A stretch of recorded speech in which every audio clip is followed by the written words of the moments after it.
첫 번째 세션 아주 멀리서 비행기를 타고 네, 국경을 넘어 오신 김재인 교수님 큰 박수로 모셔보겠습니다.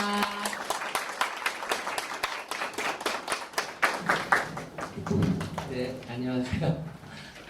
그런데 시간 참 많더라고요. 네, 알겠습니다. 방금 소개받은 대로 굉장히 멀리서 왔습니다. 제가 짐을 싸갖고 나온 게 3일 전, 1박 3일 일정으로 자카르타에 가서 무슨 기술연설하는 게 있어가지고 그걸 하고 지금 쉬지 못하고 인천에서 서울 왔다가 여기로 이제 왔는데요. 이렇게 부산이 촌이에요. 자카르타 정도면 이게 직항로가 있어야 되는데 이게 삥삥삥삥 돌아왔습니다. 하여튼 예, 빨리 노선을 한번 개척하시길 바라겠습니다. 제가 3일 전에 나왔기 때문에 지금 몰골이 말이 아니에요. 그리고 롱패딩 이거를 입다가 적도에 가서 예, 옷을 갈아입고 근데 가지고 다닐 수 있는 게 되게 한계가 있어서 딱 요 셔츠 하나 그냥 준비해 왔으니까요. 나머지는 그냥 안 보셔도 돼요. 준수하십니다. 네, 고맙습니다. 잘 봐주셔. 사실 시간이 좀 있었으면 어디 좀 잠깐 씻고 오려고 했는데 정말 딱 밥 먹고 여기 도착한 게 55분이었거든요. 그러니까 예. 하여튼 오늘 이렇게 멀리서가 아니죠. 저는 멀리서 왔지만 하여튼 초대해 주셔서 굉장히 감사드리고 특히 이 시민 활동하는 분들이 돈이 없는데 그래도 다음 재단에서 지원을 해줘서 이런 자리가 만들어졌다고 하니까 좋은 일 많이 하는 거 제가 몇 군데서 이렇게 참여하고 뭐 이러면서 이제 많이 관찰하고 있는데 계속 더 많은 지원 부탁드리고요. 네. 오늘 뭐 여러 가지 그 주제를 준비해 왔습니다. 이 생성 인공지능 최근에 넘어가면 되죠? 네. 최근에 굉장히 이슈가 되고 있는 그 인공지능에 대해서 좀 이렇게 뭐랄까요? 일단 겁내지 않고 뭔가 이걸 잘 이용할 수 있는 마음가짐 정도 가질 수 있도록 어떤 기본 축이 되는 그런 지식 뭐 이런 것들을 좀 전달 드리고 싶습니다. 실제 사용은 우리가 해보면 되고요. 그게 쉬운 것도 있고 좀 어려운 것도 있고 한데 아마 지금 앱 이 모바일에서 쓰는 거 아주 뭐 어렵다 이렇게 느끼지 않잖아요. 그런 정도까지 조만간 될 것 같아요. 뭐 2년 안쪽으로 굉장히 많은 앱들이 이제는 인공지능 기반으로 우리 폰에 깔리게 될 거다 이렇게 전망해도 될 것 같습니다. 저는 소개는 좀 이따 하겠지만 이 과거 알파고 때 이 인공지능의 시대에 인간을 다시 묻다라는 책을 출간했고 2017년입니다. 그리고 올해 5월달에 AI 빅뱅 그리고 부제가 더 재밌는데 생성 인공지능과 인문학 르네상스 뭔가 인문학이 다시 이렇게 살아날 수 있다라는 그런 그런 생각이 강하게 들었습니다. 그러니까 지금 활동하시는 분들이 대체로 인문학이라고 부를 만한 어떤 영역에 분명히 관심이 있으실 거라고 생각하고요. 그러니까 기술 앞에 우리가 대응하는 방안 뭐 이런 걸로 이제 그 인문학 또는 뭐 그 언저리의 이제 활동들을 생각해 볼 수 있다 이렇게 제가 응수하고 있습니다. 그래서 처음에 한 2014년쯤이었던 것 같은데 그때 서울대학교에서 컴퓨터와 마음이란 강의를 하면서 인공지능을 좀 본격적으로 학생들 가르치면서 공부하기 시작했는데 사실 그 무렵까지는 인공지능은 굉장히 추상적이고 관념적인 그러니까 담론 수준에만 존재했었습니다. 실제로 그러다가 이제 알파고가 물론 이제 기술적으로는 조금 그보다 앞서지만 실질적으로 우리에게 인공지능이 실제 작동한다라는 걸 입증한 하나의 이정표가 된 게 알파고 사건이었고요. 그래서 이제 우리가 인공지능을 다 같이 알게 된 그 시점하고 제가 강의를 하던 그 시점이 이제 묘하게 맞물리면서 지금 10년 정도 인공지능 철학 뭐 이런 관련된 얘기들을 계속 공부하고 또 글도 쓰고 책도 쓰고 강의도 하고 뭐 그러고 있습니다. 간단하게 이제 진행을 할 텐데요. 얘기가 좀 많긴 합니다. 저 소개를 짧게 하자면 학부에서 미학을 공부하고 이제 대학원에서 철학을 공부했습니다. 현대 철학, 니체, 둘레즈 이런 학자들 공부했고요. 이 화면에 보시는 것처럼 여러 권의 책을 번역하기도 했습니다. 특히 이 청개의 고원과 안티오디쿠스 두 권의 책은 합치면 거의 2,000쪽 가까이 되는 이 방대한 분량이고 글자가 되게 작습니다. 요즘 판형으로 하면 3,000쪽 가까이 될 거예요. 근데 그거 번역한 거만으로도 그냥 제가 이쪽 전공한 뭐랄까요 직업적인 맥락, 하여튼 전문적인 맥락에서 할 일을 어느 정도 했다 이렇게 자부하고 있습니다. 그 후에 이제 네. 그 후에 책을 이제 본격적으로 쓰기 시작한 게 한 2015년, 16년 그 원절인데요. 그때부터 여러 권의 책들을 썼습니다. 인공지능 관련된 책도 쓰고 이제 코로나19 관련해서 뉴노멀 이런 책도 쓰고요. 쭉 뭐 여기 이제 제가 표지를 가져오지 않은 작업들을 포함해서 계속 책을 쓰고 있습니다. 흥미로운 거는 아니죠. 이제 다른 분들이 보기에 흥미로운 건 제가 처음 전공하는 게 어떻게 보면 되게 이론적인 내용들인데 이런 현실에 대한 얘기들을 기술 현실 뭐 이런 것들이죠. 사회 현실 계속 작업하고 있는 게 왠가 이런 이제 의문을 표하는 분들도 많이 계십니다.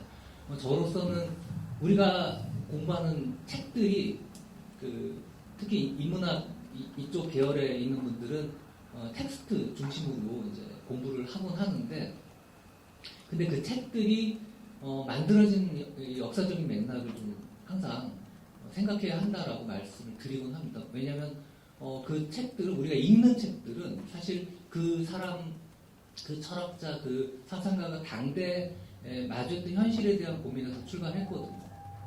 데카르트는 과학혁명이라는 아주 중요한 사건에서 자기 철학을 시작했고 이런 식입니다. 그러니까 항상 고정으로 남은 철학 책들은 현실과의 어떤 대응 이게 이제 되게 중요한 그 출발이었고 그 당대에 이제 고민했던 사람들이 많았겠죠. 그 중에 시간의 흐름을 이렇게 뚫고서 살아남은 작품이 우리 우리 강의실에 읽히는 그런 책으로 이제 남게 되는 거예요. 우리가 지금 하는 건 뭔가 이걸 생각해봐야 되는데 데카르트, 칸트, 제가 전공한 니체, 들레즈 이 사람들 살던 시절에 그 인공지능도 없었고 코로나19 이런 것도 없었습니다. 그러니까 우리가 어떻게 보면 처음 그 사건들에 대해서 얘기할 수 있는 행운을 갖고 있다 이렇게 볼 수도 있다는 거죠. 그러니까 책만 하는 걸로 끝나서는 안 되고 그 이제 출발이 되는 거고 거기는 텍스트에서 시작해서 현실을 직접 마주하는 그런 활동이 되어야 한다. 이제 그걸 책으로 써야 한다 이런 생각을 평소에 갖고 있었습니다. 그래서 어떤 사건들이 날 때마다 계속 개입하는 형태로 작업을 진행하고 있습니다. 다행히 그런 거에 대한 약간의 평가들도 부총리 교육부 장관 상도 받고 다양한 언론의 주목 받기도 했습니다. 그리고 작년 봄에 유튜브 채널 개설했는데요. 자, 같이 읽을 필요까지는 없습니다. 철학은 생각의 싸움이다. 구독, 좋아요. 네, 지금 하셔도 좋고요. 네, 이따 집에 가서 확인해 보겠습니다. 여기에 이제 오늘 못다한 얘기들까지 포함해서 아마도 궁금해하실 법한 얘기들도 많이 담겨 있으니까 한번 구경은 최소 해보셨으면 좋겠고요. 방송에 출연해서 철학 강의를 좀 하기도 했습니다.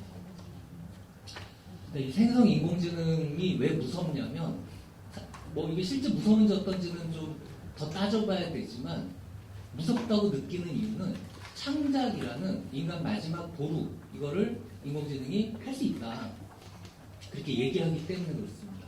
네이버 웹툰에 인공지능이 창작한 또는 인공지능을 써서 창작한 작품이 나와서 작가들이 보이콧하고 독자들이 별점 테러를 하는 뭐 이런 상황부터 시작해서 대만에서는 게임 일러스트레이션 그리는 그 사람이었는데 인공지능으로 대체돼서 해고당하는 뭐 이런 일도 있었고요. 미국에서는 성우들이 그러니까 인공지능이 학습한 내용으로 더빙하고 있는 거죠. 그런 상황들 때문에 항의하는 뭐 이런 식의 이제 사건들이 계속 이어지고 있습니다. 그러니까 창작 영역에서의 어떤 반응 이게 이제 가장 두드러진다 이렇게 볼 수 있겠고요. 우리는 이런 소식을 접하면서 현재 인공지능이 생각보다 굉장히 뭔가 하여튼 무섭다 이런 느낌을 갖게 된다는 거죠.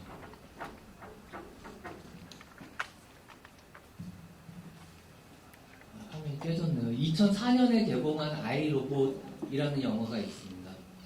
보신 분 있으세요? 예, 좋습니다. 요즘 OTT 디즈니 플러스인가 넷플릭스인가 모르겠는데 거기도 이거 있더라고요. 아마 디즈니 플러스였던 것 같습니다. 한번 보시면 좋은데요. 여기서 이제 그 많이 주목받는 장면이 있습니다. 사람이 인공지능 로봇에게 너는 그림을 그릴 줄 아느냐, 음악을 작곡할 줄 아느냐라고 이제 묻습니다. 그리고 인공지능은 거기에 대해서 당신은 하고 이제 물어요. 근데 표정이 안 좋죠? 근데 당신은 하고 물을 때 이 맥락이 되게 중요합니다. 아, 그래, 우리 못한다. 근데 넌 할 수 있냐?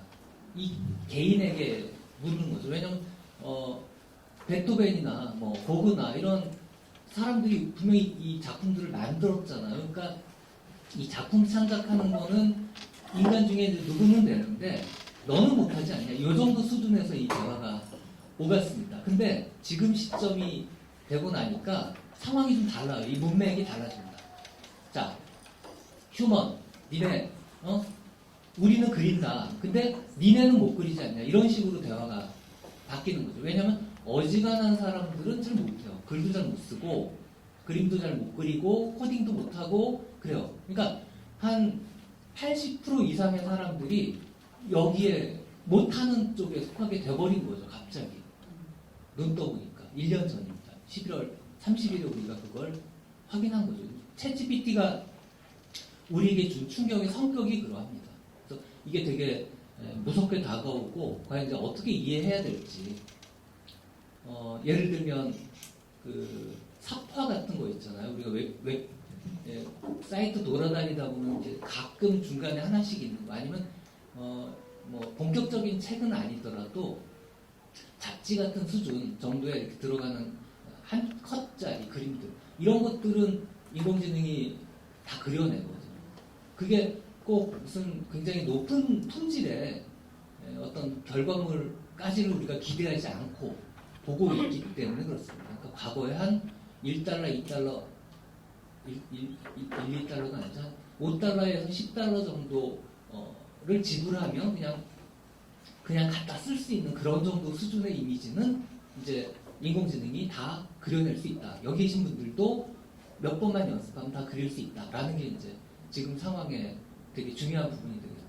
그러면 여태까지 그 그림 그렸던 사람, 아까 타이완에 이 게임 배경 그렸던 그 사람은 어떻게 하느냐? 뭐 직업을 잃는 거죠. 지금 상황이 이제 그런 식이 되는데 내가 하고 있는 그 직업 또는 우리 아이들이 하고 있는 그 앞으로 하게 될 그 직업이 여전히 살아남을 수 있을까? 이런 거에 대한 두려움이 이제 사실 가장 크다고 할 수 있겠습니다. 그러니까 뭐 제가 뭐 무슨 인간을 공격하고 뭐 이런 것까지 우리가 상상은 잘 안 하는 것 같아요. 그보다는 현실적으로 직업의 문제. 그 다음에 이제 그렇게 되면 당연히 우리가 뭘 공부해야 되지? 이런 교육과 훈련의 문제. 이런 것들이 이제 무릎으로 이어지니까 이 상황이 지금 우리한테 좀 깝깝하게 다가오는 그런 지점이 있는 것 같습니다. 근데 뭐 한편으로 다행인 거는 제가 작년 6월 달에, 그러니까 사실은 책 나오고 그 직후인데요. 5월 달에 인터뷰를 했습니다. 거기에서 챗GPT의 충격이 고점에 왔다 이미. 그리고 분명히 책에도 인터뷰에도 얘기를 했습니다. 찬바람 불면 그 기운이 좀 꺾일 거다. 근데 제가 경험하기로는 느끼기로는 실제 많이 꺾였습니다. 대학에서는 지금 그전 같지 않아요. 봄만 해도 이 문제를 엄청 모든 교수들이 고민했었는데 지금은 그래 그렇게 해봐라. 그럼 C 맞을걸? 애들도 그거 그냥 써서 제출하면 C나 D 나오더라. 그 경험을 하고 나니까 이거 글 쓰는 용도로는 이게 좀 적합하지 않구나. 이런 것들을 이제 깨달은 거죠. 그런 상황이 지금 우리가 겪어가고 있는 상황이고 그게 외국에서도 그런 얘기들이 이제 어느 정도 공감대를 형성한 것 같습니다. 앞에 작년 12월, 그다음 올해 4월, 그다음 8월 이렇게 이제 이 표정의 변화를 보면 흥망성쇠, 망이죠 지금. 그걸 우리가 알 수 있습니다. 그래서 한풀 꺾였다. 챗GPT는 꺾였다. 이건 분명한 것 같습니다. 사실 기술적인 면에서는 훨씬 지금 뭐랄까요 새로 업데이트된 기술들이 계속 소개되고 있습니다. 며칠 전에도 오픈AI에서 다시 여기에 GPT 스몰 S 붙이는 GPTS라는 걸 소개해서 개개인들이 다 그걸 코드 몰라도 이 프롬프트만 가지고 뭐 앱을 만들 수 있는 그런 기술 이렇게 소개하고 그랬거든요. 근데 이런 것들이 일반인들에게 다가오는 충격의 강도는 그렇게 크지 않은 것 같습니다. 기술자들, 그다음 비즈니스 하는 사람들끼리는 되게 충격이 큰데요. 왜냐하면 우리는 이미 센 놈 한 방을 맞은 거예요. 그러니까 그 다음에 더 센 게 나와야 되는데 이게 한 방 맞고 나니까 좀 이게 얼얼얼한데 좀 익숙해지는 거죠. 스며들면서 우리한테 이제 더 이상 충격으로는 다가오지 않는 그런 상황이다. 그 상황을 지금 1년 가량 이렇게 지나가고 있다 이렇게 보시면 될 것 같습니다. 반면에 인공지능 전반을 보면 엄청나게 지금 빠른 속도로 발전해 가고 있다는 것도 기억해야 됩니다. 기자들이 보도하지 않는다고 해서 기술자들이 놀고 있는 건 아닙니다.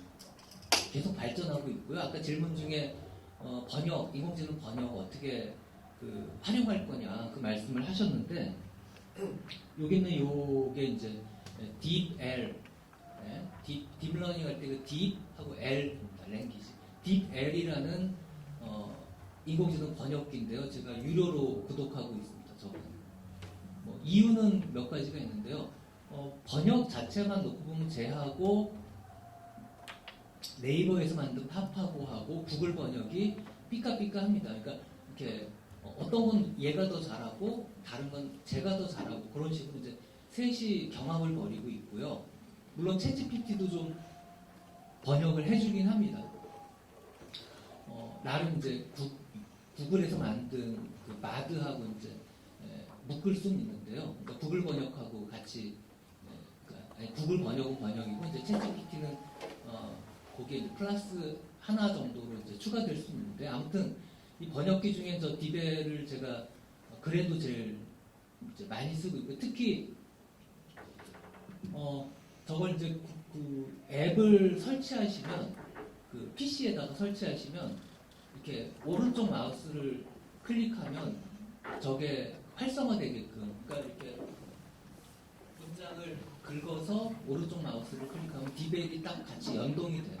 그럼 거길 누르면 이렇게 긁어놓은 그 부분의 번역이 딱 바로 뜹니다. 아까 외국 뭐 기사라든지 이런 것들 바로 알고 싶다 말씀하셨는데 그냥 긁어가지고 오른쪽 마우스 클릭하면 번역으로 바로 갈 수가 있습니다. 그러니까 그런 식으로 활용해도 되고요.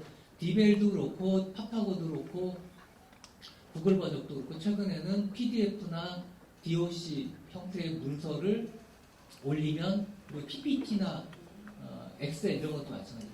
올리면 바로 번역해서 우리한테 다운로드를 할 수 있게 해줍니다.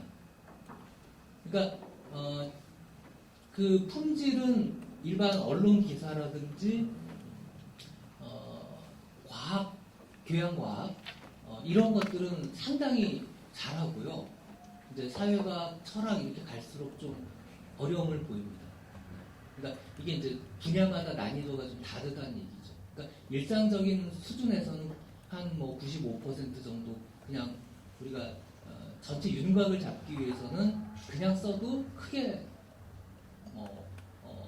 이렇게 다시 뭐 검토할 필요 없다. 이 정도까지는 되는 것 같아요. 지금 거기까지 왔습니다. 옛날에는 그게 되게 부족한 게 많았는데 그래서 지금 저거가 꼭 아니들 저거 무료 버전도 있으니까요. 이렇게 앱을 깔아가지고 거기다 이렇게 긁어서 보면 된다 이렇게 보시면 되고 상당히 쓸만합니다. 제가 저를 구독한 이유는 딴 데 있습니다. 번역도 이제 물론 되지만 번역 뭐라죠? 파일을 몇 개 올릴 수 있냐 이런 제한 같은 게 좀 유료에서는 좀 이렇게 좀 널널하고요, 느슨하고 또 하나는 영어 문장을 이렇게 한번 번역한 다음에 그 교정 같은 걸 볼 수가 있어요.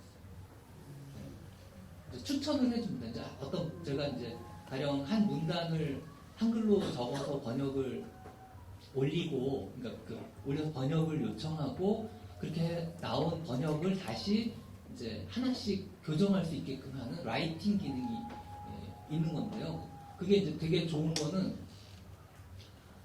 이렇게 여러 후보들을 주고요. 자기가 이제 알고 있는 영어 중에 좀 그럴듯하다 싶은 것들로 계속 바꿔갈 수가 있습니다. 제가 자카르타에서 연설을 한 게 한 2,000단어 정도 분량인데요. 그걸 저렇게 해서 반나절도 안 걸려서 원고를 만들어요. A4용지 6장. 그러니까 물론 한글 원고는 이제 있었던 거죠. 그러니까 저거 말고도 이제 다른 걸 찾아볼 수 있는데 저게 상당히 인기도 있고 써보니까 강력해서 디벨을 제가 이제 쓴다 이거일 뿐이고요. 아마 각자에게 맞는 그런 인공지능 서비스들이 분명히 있을 거라고 생각을 합니다.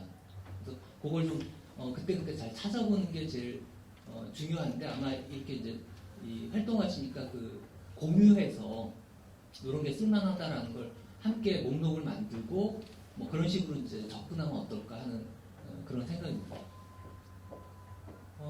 아무튼 그거 챗GPT 가지고도 그런 것들을 어느 정도까지는 할 수가 있긴 해요. 그러니까 다 이제 한 번씩 해봐야지 되는 거니까 번역하고 윤문 해주는 그런 정도는 상당히 유용하다. 외국 기사를 갖고 와서 번역해서 보는 것도 상당히 유용하다. 한 가지만 더 말씀드리면 옆에 있는 클로바 노트 같은 이제 류의 인공지능이 하는 일은 음성을 텍스트로 바꿔주는 겁니다. 여기서 누가 연설을 했어요. 그럼 우리가 힘들죠. 그러면 그걸 음성 파일만 따로 저기다 올리면 텍스트로 바꿔줍니다. 영어는 진짜 정확도가 높아요. 한글도 꽤 괜찮지만 그거를 번역기를 한번 돌리면 읽을 수가 있어요. 그렇게 활용하면 됩니다. 그러니까 학생들 경우에도 이제 그런 식으로 가게 되면 우리가 몰라서 이 어떤 정보를 구하지 못하는 건 이제는 더 이상 어렵고 게을러서 못한다. 또는 인공지능 사용법을 몰라서 못한다. 이 정도까지는 얘기가 될 수 있어요. 그러니까 그런 식으로 하여튼 활용을 하십사 하고 좀 몇 개 말씀을 드렸고요. 사례로 이 이제 인공지능들의 발전은 눈부시다라는 건 분명히 이야기 드릴 수 있고요. 최근에 헤이젠이라는 인공지능이 이제 아주 우리를 놀라게 하고 있는데요. 가령 이 영상을 지금 찍고 있단 말이에요. 이거를 파일을 올리면 영어로 하면 영어로 번역을 해주고요. 설정을 합니다. 영상을 일본어로 하면 일본어로 해줍니다. 그리고 심지어 입모양을 그 언어 발음하는 형태로 바꿔줘요. 내가 네이티브인 것처럼 그 언어 부사자인 것처럼 해서 어떤 연설을 한다든지 이런 것들을 만들어줍니다. 놀라운 세상이에요. 아마 요번에 인도네시아 갔을 때는 제가 인도네시아 분들하고 소통이 참 어려운데 저도 영어도 못하는데 그분은 더 못해요. 힘들었는데 차라리 그분들이 한국어 배우는 게 빠를 것 같더라고요. 분위기 보니까. 정말 많이 배우고 있던데 2, 3년 안에 한 2년이면 될 것 같아요. 이 폰에 인공지능이 장착돼서 서로 얘기하면 그냥 문자나 음성으로 알아듣는 동시통역에 가까운 의사소통이 가능해질 거다라는 생각이 들고 있습니다. 아마 될 것 같아요. 하여튼 이런 발전들이 눈부시기 때문에 챗GPT 얘기가 별로 안 나온다고 해서 인공지능 우리에게 끼치는 영향, 이게 사그러들었다 함께 이렇게 이해하는 건 곤란하다. 이제 그 말씀을 꼭 드리고 싶습니다. 시간이 참 부족하네요. 자, 그걸 이제 다른 각도에서 좀 말씀드리면 생성 인공지능이라고 우리가 이야기하지만 실제 언어 생성이 최근에 우리에게 소개되는 것일 뿐 그림 생성은 훨씬 먼저부터 진행되고 있었다. 이걸 보면 유추해서 이제 생성 인공지능 전반에 대해서 우리가 좀 전망해 볼 수가 있습니다. 이 그림이 작년 8월 말에 챗GPT 나오기 3개월 전에 그림 대회에서 우승을 차지한 작품입니다. 전 이 작품은 역사에 남을 것 같아요. 왜냐하면 인간하고 대결해서 창작 분야, 그림 창작 분야에서 이겼기 때문에 마치 알파고가 이세돌보단 이겨가지고 역사의 이름을 남긴 거랑 비슷하게 이 그림이 남을 것 같습니다. 저는 챗GPT보다 이때 더 좀 놀랐어요. 자세히 뜯어보면 품질은 좀 떨어집니다. 그러나 어지간한 수준에서 일반인 수준에서 이게 평가받았다라는 건 되게 중요한 것 같아요. 이건 미드저니라는 그 인공지능으로 만든 건데요. 3가지 인공지능이 유명합니다. 그 중에 처음 치고 나온 게 달리라는 프로그램입니다. 2021년 1월달에 나왔습니다. 챗GPT보다 거의 2년 가까이 앞서요. 근데 재미있는 건 3가지가 있습니다. 첫 번째는 이게 오픈 AI에서 만들었어요. 바로 챗GPT를 만든 그 회사입니다. 두 번째는 기반이 되는 기술이 GPT입니다. 챗GPT의 그 GPT랑 얘의 GPT-3로 학습했다라는 게 같다고 이해해도 된다는 거죠. 세 번째는 멀티모달이라는 형태를 취했다. 멀티모달 학습을 했다. 좀 이따 설명을 드리겠습니다. 이 3가지 특징이 이 안에 다 들어있다. 그리고 챗GPT의 최근 버전도 있잖아요. 그게 다 이거의 어떤 변형이다. 이렇게 이해해도 됩니다. 그래서 미드저니도 나오고요. 달리 버전이 업데이트되기도 하고요. 동영상 부분이 좀 사라졌는데 하여튼 주변에 추천 그림들을 생성하는 형태로 이걸 확장한 겁니다. 아시죠? 요 가운데 여기 요 진주귀걸이한 소녀 초상이잖아요. 그거를 옆에 이런 거가 있었겠지라고 해가지고 이 전체 이 뭐 부엌이랄까 방을 새로 한번 재구성해봅니다. 인공지능을 가지고 이런 짓을 할 수 있으니까 얼마나 재밌어요. 특히 나중에 이 셋 다 가입해서 그냥 쓸 수 있거든요. 약간 뭐라죠? 이렇게 좀 돈을 더 내야 여러 장 쓸 수 있지만 하여튼 쓸 수 있는데 이거 해보시면 시간 가는 줄 몰라요. 아는 작품만 활용해가지고 화풍 이게 막 만들다 보면 어떨 땐 잘 되고 어떨 땐 되게 안 되고 이런 것들 경험을 해보시면 되게 재밌습니다. 최소 제가 이제 강의 때 시연할 때도 있거든요. 사람 시간이 좀 넉넉할 때 몇 주 강의 그럴 때는 실제 해보면 다들 이제 굉장히 재밌어 하셔요. 근데 이게 이제 스테이블 디퓨전이라는 이제 셋 중에 하나입니다. 그걸로 만든 건데요. 이게 이제 되게 저는 시사하는 바가 많다고 봅니다. 우리에게 교훈을 주는 부분이 있어요. 어떤 부분이 특히 그러하냐면 이 꽤 근사하죠. 아까 그 우승한 작품 뺨친다고 좀 봐요. 이런 작품을 만드는데 고작 저만큼의 프롬프트, 텍스트가 입력됐을 뿐이다 라는 게 되게 놀랍습니다. 이 묘사를 저 몇 개의 그 글자를 집어넣어가지고 단어로 구현할 수 있을까? 카스파 다비드 프리드리허, Cat above the sea of fog. 이게 뭐 이상해? 비밀이 뭘까요? 혹시 짐작하시는 분 계실까요?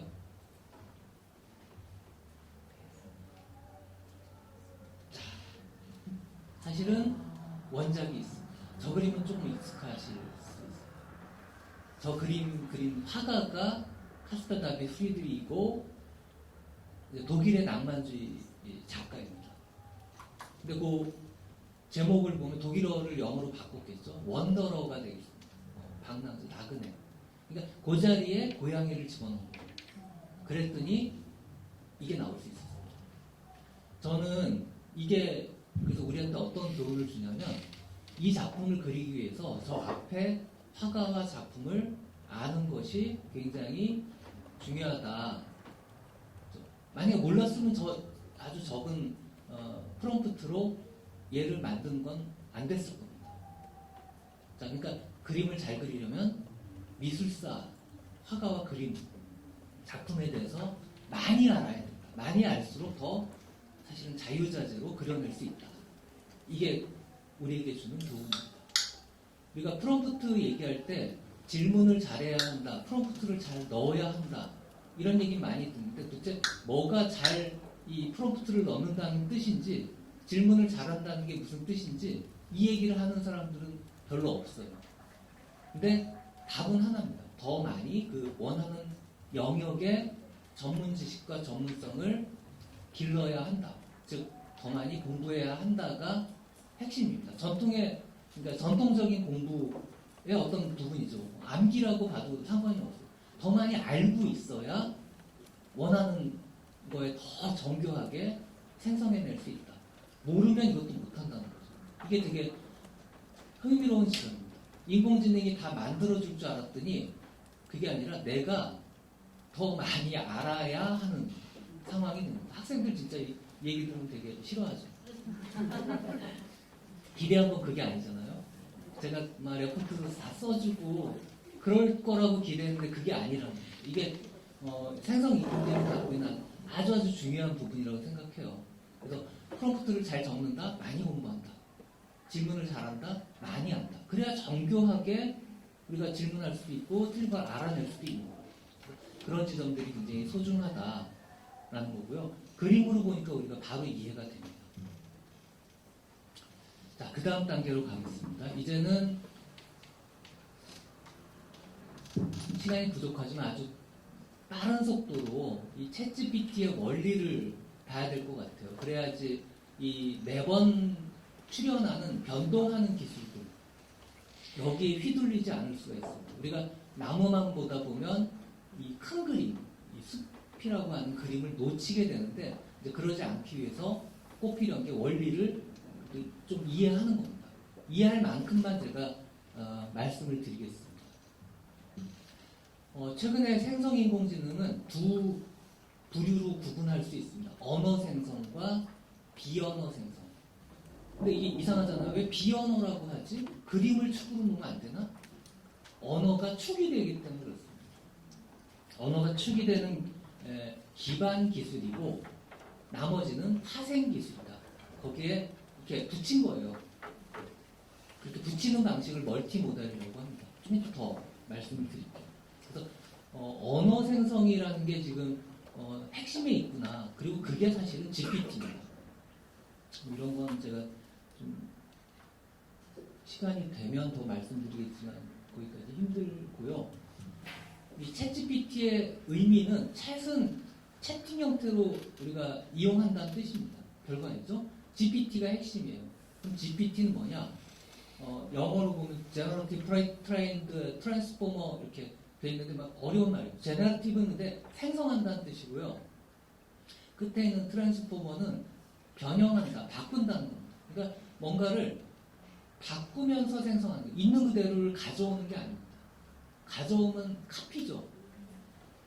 그건 이제 표절, 바로 표절이라고 할 수 있습니다. 근데 그게 아니고 여기에 뭔가 이렇게 싹 뭉개가지고 특징들을 몇 개 뽑아서 바꿔서 내놓는 겁니다. 그러니까 그림을 그릴 때도 계속 다른 그림이 나오거든요. 바꾸기 때문에. 여기 저장된 걸 가져오는 게 아니기 때문에 계속 달라집니다. 프리트레인드라는 건 뭐냐? 사전에 학습했다, 사전에 훈련했다. 이게 무슨 뜻이냐? 도대체 뭘 했다는 거냐? 바로 여기서 핵심이 되는 건 인터넷상에 있는 수많은 단어들을, 언어들을 학습했다 이겁니다. 학습해서 뭘 뽑아냈길래? 바로 단어들 간의 관계를 뽑아냈습니다. 단어들 간의 관계를 무지하게 많이 파악하고 나니까 뭐가 이제 될 것 같아요. 어떤 단어가 있으면 걔랑 가장 관련이 높은 단어가 뭐고 이런 것들이 주변에 막 생겨나는 좀 더 들어가 보겠습니다. 참고로 이 트랜스포머라는 말의 유래는 영화에서 왔다고 그래요. 더 말씀드리면 좋겠지만 넘어가고요. 핵심을 이제 다시 좀 요약하겠습니다. 하나는 언어랑 관련된 초거대 언어 모델. 초거대는 라지 랭귀지니까 엄청나게 많이 했다는 거고요. 랭귀지 언어고요. 그다음에 그걸 가지고 어떤 모델을 세웠다. 즉 프로그램을 만들었다 이런 뜻이에요.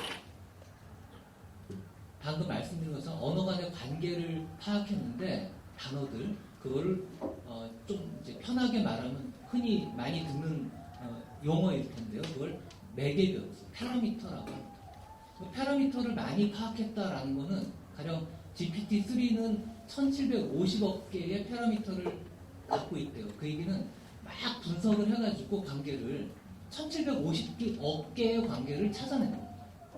더 많이 찾아내면 더 정교해지겠죠. 그래서 그러니까 이 언어 간의 이 언어라는 세계의 해상도가 높아지는 겁니다. 적게 하면 적어지겠죠. 이런 식의 이제 관계가 대충은 성립합니다. 뭐 아주 딱 들어맞는지는 좀 더 관찰해 봐야 되지만 최근까지는 많이 관계를 파악할수록 더 언어 세계를 잘 알게 되었다 이렇게 얘기할 수 있고요. 그럼 얘도 뭐 하냐? 아까 말씀드린 것처럼 한 가지 일을 합니다. 다음에 어떤 단어가 나오면 다음에 나올 단어가 무엇인지를 예측하는 겁니다. 그래서 추천해내는 겁니다. 그래서 이제 도식으로 하나 만들었고요. 토큰이란 말은 단어보다 더 작은 단위입니다. 잘게 쪼개서 컴퓨터가 처리할 수 있는 단어의 이 어떤 단위. 그러니까 컴퓨터한테는 나는이 들어가는 게 아니고요. 니은, 아, 니은, 니은이 들어갑니다. 좀 다르죠. 나는이라는 건 한 단어인데. 그러니까 이런 식으로 이제 영어로 하면 I. 근데 이게 이제 나라마다 다 다르기 때문에 이걸 그 컴퓨터가 처리할 수 있게끔 먼저 더 바꿔주고 그 개를 가지고 분석하는데 그걸 토큰이라고 부릅니다. 그러니까 편하게 그냥 단어라고 할게요. 나는이라는 단어가 나오면 학습된 걸 보니까 너를 이란 말이 제일 많이 나오더라. 나는 너를까지 있으면 사랑해라는 말이 제일 많이 나오더라. 나는 너를 사랑해가 있으면 뭐가 제일 많이 나오더라. 이렇게 쭉 단어들을 만들어갈 수 있겠죠. 그렇게 추천받은 문장들을 가지고 이 문장을 생성하는 겁니다. 근데 바꾼다고 그랬잖아요. 그러니까 이게 매번 똑같아지면 재미도 없고 그러니까 약간 변수를 줘서 조금씩 다르게 나오게끔 하는 겁니다. 챗GPT 써보시면 알겠지만 똑같은 문장을 계속 만들어내지는 않아요. 조금씩 달라져요. 그러다 보면 또 같은 것도 있겠지.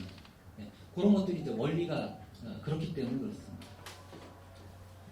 그러다 보니 생기는 아주 중요한 특징이 있는데요. 말은 되는데 내용이 참인지 거짓인지는 개의치 않아요. 그러니까 막 헛소리도 내뱉는 겁니다. 그래서 그런 거예요. 원리상 그렇습니다. 이건 고칠 수가 없어요. 요즘에는 이제 그걸 개선하려고 이 PDF 같은 형태로 파일을 올려요. 가령 제가 쓴 책을 PDF로 올리면 그 안에 있는 내용만 가지고 답해라. 이런 식의 시도들이 이어지고 있습니다. 어느 정도까지 유용해요. 예를 들면 어떤 회사에 사원 관련된 규정이 있으면요. 휴가는 언제 어떻게 써? 막 되게 복잡하잖아요. 여기 인사과에 물어볼 게 아니에요. 총무과 이런 데 물어볼 게 아니라 여기에 그 규정집에 대한 그동안의 해석들을 쭉 올린 다음에 질문하면 직원들이 내가 언제 어떻게 며칠 휴가를 어떻게 쓸 수 있다. 이게 답이 쭉 나올 수 있겠죠. 이런 식으로 이제 지금은 가고 있습니다. 그러니까 이걸 환각이라고 하는데 이 환각을 없애기 위한 시도들이 계속 이어지고 있어서 일정한 범위를 주고 그 안에 있는 것들은 꽤 정확하게 지금 근접하고 있다 이렇게 보시면 되겠습니다. 그러나 일반적으로 저한테 그냥 물어보면 제 얘기 중에 한 뭐 10% 정도는 지금 이제 조사한 바에 따르면 대략 그렇다는 겁니다. 이 분야마다 좀 다른데요. 오류가 들어있다 이렇게 보시면 되고 그럼 90%나 맞는 거네 이렇게 생각할 수도 있는데 이건 상황 따라 다릅니다. 상자 안에 사과가 10개 있는데 한 개가 썩어 있으면 10%가 이게 잘못된 거죠. 갖다 버리고 나머지 9개 먹으면 될 것 같은데 10%씩 골고루 썩어 있습니다. 다 도려내야 되는 거예요. 이게 그러니까 책임을 져야 하거나 어떤 이해관계가 강하게 걸려 있을 때는 이걸 그대로 갖다 쓸 수는 없다는 겁니다. 결국 내가 검증할 수 있는 안목을 가져야만 하고 나의 전문성과 전문 지식이 더 중요해지는 그런 시대가 되었다. 그러니까 대충 90%로 이렇게 세상 살 거면 그게 10번 반복되면 어떻게 되겠어요? 계속 90% 다음에 그 다음에 그거에 90%는 9, 81, 0.81, 0.81, 그러니까 81%로 떨어지고요. 이렇게 쭉쭉쭉 떨어집니다. 그러니까 그렇게 살면 안 되는 거죠. 결국 최대한 완벽하게 그걸 계속 해야 이제 갈 수 있는 거예요. 그래서 이런 오류가 반드시 들어있다는 거가 굉장히 중요한 한계다. 그 점을 보시면 될 것 같고 뭐 관련된 한계들이 좀 있긴 한데요. 책에는 좀 자세하게 적어놨는데 지금 시간상 뒤에 얘기를 바로 해야 될 것 같아요. 이런 사례들도 좀 건너뛰고요. 자, 단어들 간의 관계를 학습해서 문장을 만드는 게 이 챗GPT의 거의 대부분의 일이다. GPT라는 언어 모델이 갖고 있는 핵심 특징이다. 이게 기반이 된다. 축이 된다. 이렇게 보시면 되고요. 두 번째가 멀티모달입니다. 멀티모달은 바로 그 언어에다 짝을 지어서 다른 모드라는 말은 방식이라는 뜻인데요. 그림, 소리, 영상, 코드 이런 것들이 다 다른 방식입니다. 언어도 또 하나의 제각각인 다른 방식이고 컴퓨터가 처리하려면 그게 다 달라요. 그거를 언어를 축으로 짝지어서 쌍을 붙여가지고 학습하는 거를 멀티모달이라고 한다. 그러니까 언어의 코드를 짝 지을 수도 있고요. 언어의 그림을 짝 지을 수도 있고요. 언어의 소리를 짝 지을 수도 있고요. 그렇게 다 많이 가능하겠죠. 그 중에 이제 하나의 사례를 그림으로 제가 좀 보겠습니다. 2008년인가요? 그 무렵부터 이제 구축된 사이트인데요. 이미지넷이라는 사이트입니다. 거기서 무슨 일을 했냐면 이 그림과 언어를 짝을 지어서 데이터베이스를 구축했습니다. 이건 이제 우리 주변에 볼 수 있는 명사들이에요. 이거 이렇게 되는 거죠. 그 명사들을 1000개를 꼽았습니다. 그 다음에 이 1000개 각각에 대해서 1000장의 이미지를 수집했어요. 그래서 처음에는 이제 100만 장 정도를 수집했습니다. 지금은 뭐 훨씬 늘어났죠. 그리고 이 사이트만 있는 게 아니라 다른 곳에도 이 데이터베이스를 구축했습니다.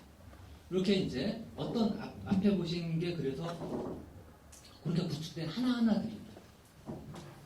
잘 안 보이시지만 작은 네모들 엄청 많죠? 저런 걸 만든 겁니다. 그가 되고 나니까 뭘 할 수 있게 됐냐면 한 장의 그림을 주고 그 안에 세부적으로 이건 뭐다를 이렇게 가려낼 수 있게끔 또 부분적인 것들도 식별할 수 있게끔 거기에 이제 지금 글자로 뭔가 붙였죠. 맨 밑에 거 보시면 뭐 기타, 여기 네모는 사람, 여기는 잡고 있다. 이런 식의 이제 언어를 여기다 갖다 붙일 수가 있게 됩니다.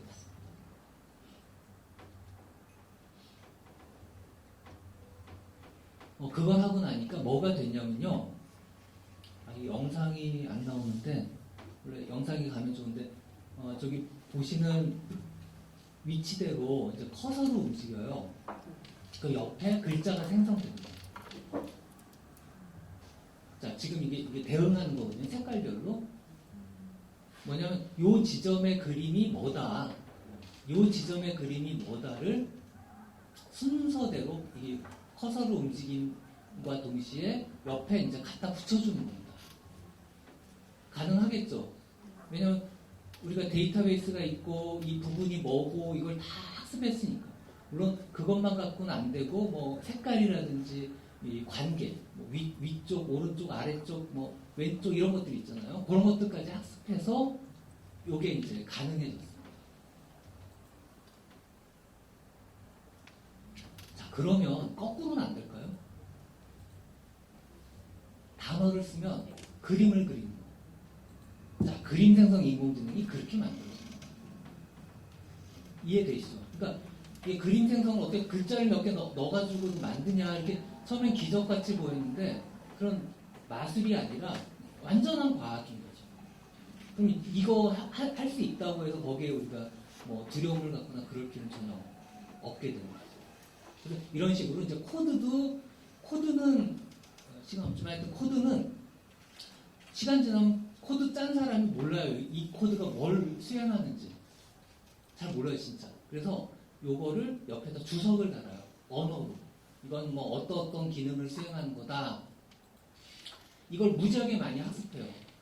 왜냐면 이거 해놓지 않으면 다른 사람이 봐도 모르고 자기가 나중에 봐도 모르니까 꼼꼼하게 주석을 달아서 협업을 할 수 있게끔 하려고 주석 다는 게 코딩의 거의 필수적인 작업이거든요. 이 코딩 많이 이렇게 올라와 있는 사이트에서 학습을 하면 이 옆에 있는 그 언어로 된 걸 가지고 옆에 있는 코드를 짝지어서 이제 학습을 시켰으니까 생성할 수가 있는 거예요.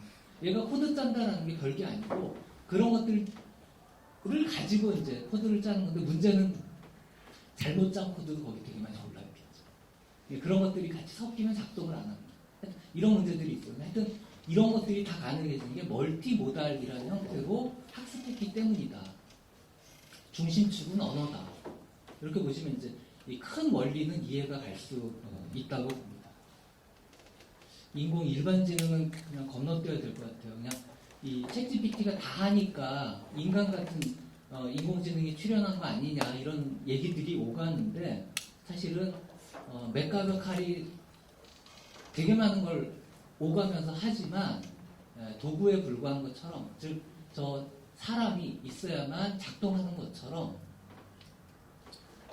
챗GPT는 시키는 대로 그냥 하는 것일 뿐이고 즉 아무리 복잡해도 도구고 중심이 되는 관제탑 역할을 하는 그 무엇, 주체 이런 것들이 없다. 그게 이제 핵심이라고 보시면 될 것 같습니다. 뭐 재밌는 얘기긴 한데 생략하고요. 더 중요한 게 있으니까요. 요거는 말씀드릴게요.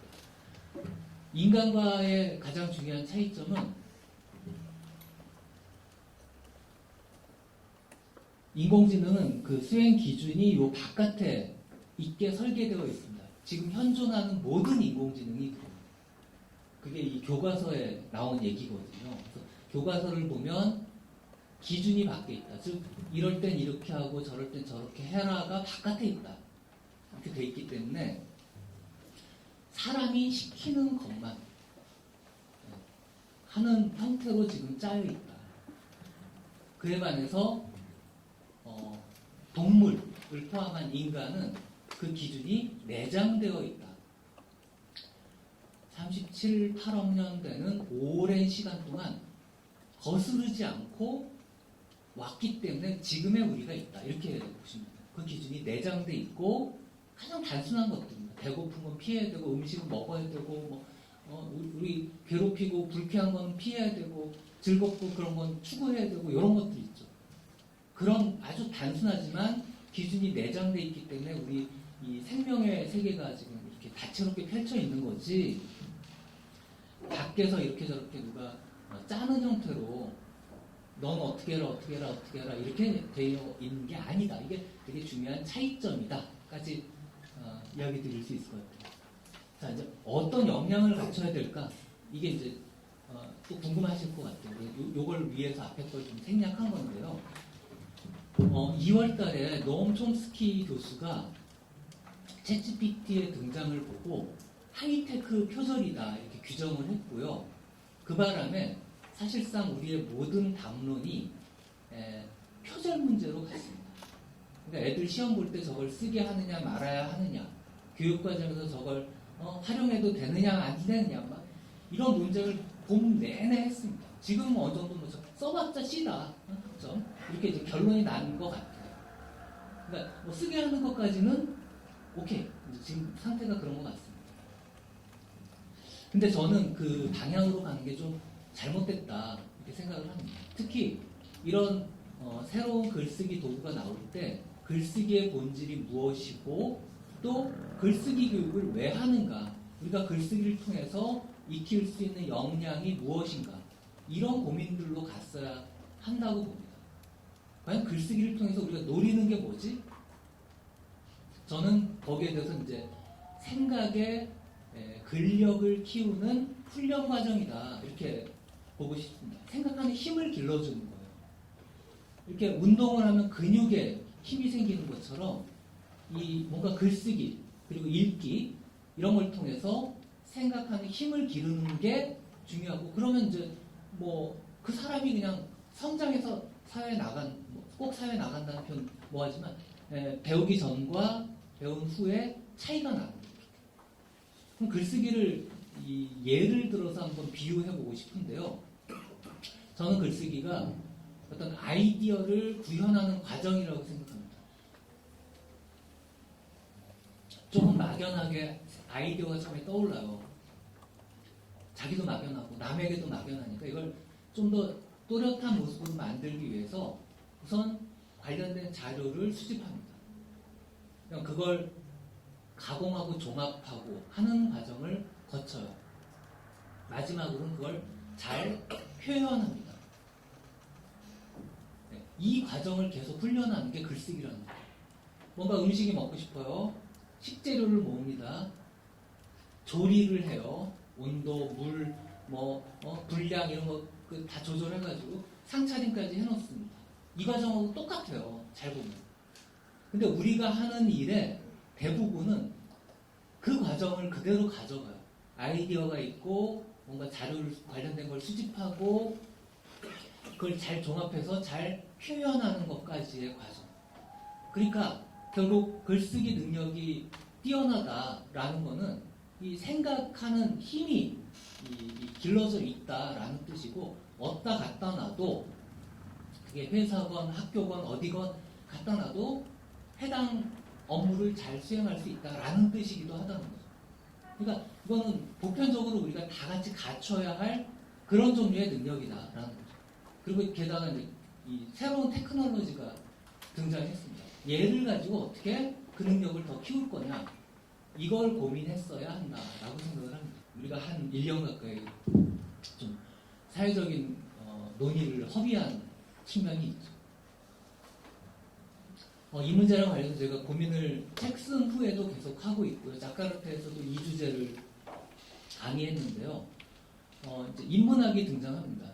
글쓰기하고 관련되기도 하고요. 언어 능력하고 관련이 됩니다. 전통적으로 인문학의 중심에 놓여있던 게 언어이기 때문에 그렇습니다. 언어는 세상에 대한 지식과 기술을 다 담고 있습니다. 그래서 그 언어 능력을 갖추면 세상을 읽고 쓰는 그게 가능해집니다. 근데 한동안 인문학 종사자들이 놓친 지점이 있습니다. 뭐냐면 언어의 본질, 이게 좀 바뀌었다. 옛날에는 자연어만으로 충분했어요. 영어, 한국어, 중국어 이런 자연어. 근데 지금은 세상을 구성하는 언어가 그 자연어 말고도 수학, 자연과학, 기술, 예술, 디지털 이렇게 되게 다양해졌습니다. 신문 하나를 봐도 그런 요소들이 들어있어요. 근데 예전에 자연어만 고수하다 보면 과학 빼고 수학 빼고 디지털 빼고 하다 보면 세상을 읽지 못하게 돼버리는 거예요. 인문학자들이 언어를 중심으로 활동했는데 정작 바뀐 언어를 이해하지 못하고 즉 확장된 언어를 놓쳐버렸고 따라서 문제가 생긴 거죠. 되게 헛소리 비슷한 공허한 얘기를 많이 하고 비현실적인 얘기를 많이 해요. 그래서 거기에 이제 따라서 우리가 새롭게 인문학을 재정의할 필요가 있다고 생각하고요. 재정의의 핵심은 확장된 언어를 다루는 능력인 확장된 문해력, 확장된 리터러시를 기르는 거. 그리고 인문학이 이제 확장된 인문학은 그걸 교육하는 거다. 이렇게 이해하면 좋을 것 같습니다.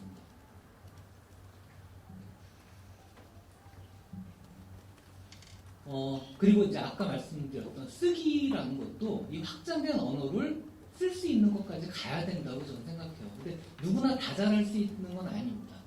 하지만 기본적으로 우리가 갖춰야 될 세상을 살아가기 위해서 세상을 읽어내기 위해서 꼭 필요한 기초 언어 능력은 꼭 길러줘야 마땅하다.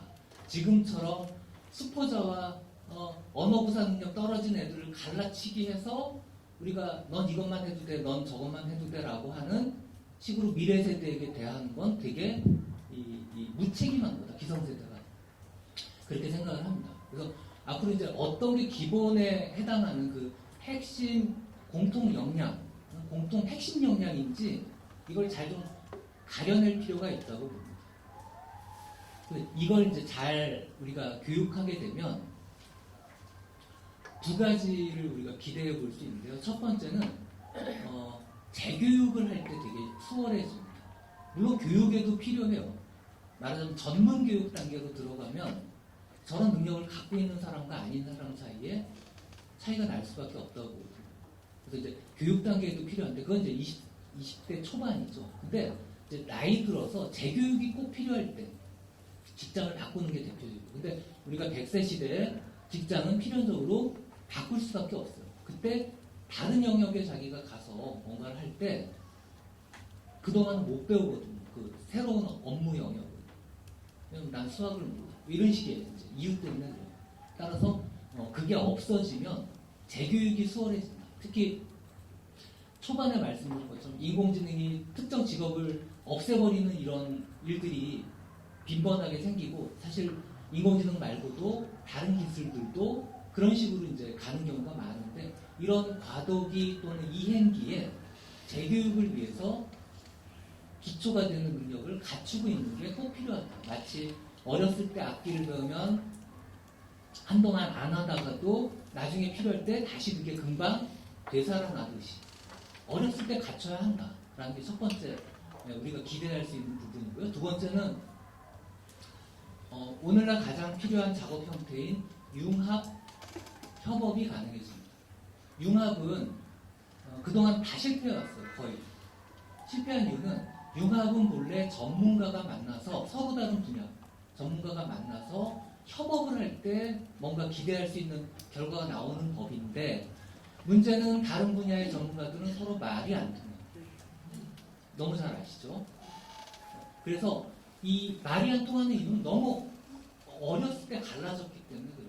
막 18, 17, 중3 때 갈라지고 더 이상 빠이빠이 안 봐요. 이런 식의 이제 문제 상황이 초래된 부분까지 거슬러 가면 이 시절에 서로가 통할 수 있는 기본 언어들을 다 공유하면 나중에 10년, 15년 지나서 전문가로 성장한 후에 만나도 대화가 될 거라는 거죠. 그러면 비로소 협업이 이루어집니다. 우리는 제대로 된 융합교육을 배워본 적도 없고 따라서 가르칠 수도 없습니다. 하지만 저 능력을 우리 다음 세대, 아랫세대에게 길러주면 지들이 알아서 한 10년 지나면 뭔가 하나씩 결과물을 내기 시작할 거다라고 기대해 볼 수 있다는 거죠. 이렇게 되면 이런 교육을 담당하는 어떤 중심이 될 수 있는 인문학이, 물론 거기에는 아까 말씀드린 과학, 기술, 예술, 디지털 다 포함됩니다. 그러나 아무래도 그동안 해왔던 가닥이 인문학이 중심을 잡아줄 수 있죠. 그렇게 되면 지금 말하는 인문학의 위기 이런 상황들도 극복되고, 왜냐하면 그거는 사회에서 미래 세대를 위해서 가장 필요한 어떤 핵심 역량을 길러주는 겁니다. 그렇게 사회가 인문학의 어떤 활동을 받아들이게 되면 뭐 지원은 물론 이쪽에 이제 그 대학원을 진학하고 하는 이 연구자들도 좀 늘어날 거고, 그에 따라서 우리가 지금의 이제 위기 상황을 극복할 수 있는 방안까지 마련할 수 있지 않을까, 그렇게 생각을 합니다. 여기까지 제가 이제 준비해 왔는데요. 그러니까 큰 틀에서는 아까 제목에서 제가 말씀드린 것처럼 인문학이, 그러니까 기술이 우리를 위협하지만 인문학이라는 개별 연구 말고요, 특별해서 우리가 다음 세대에게 줄 수 있는 교육 형태로 뭔가 기여하는 방향으로 응대하면 뭐 어느 정도 그래도 좀 어려움을 넘어갈 수 있지 않을까, 그렇게 이야기 드리고 싶습니다. 네, 고맙습니다.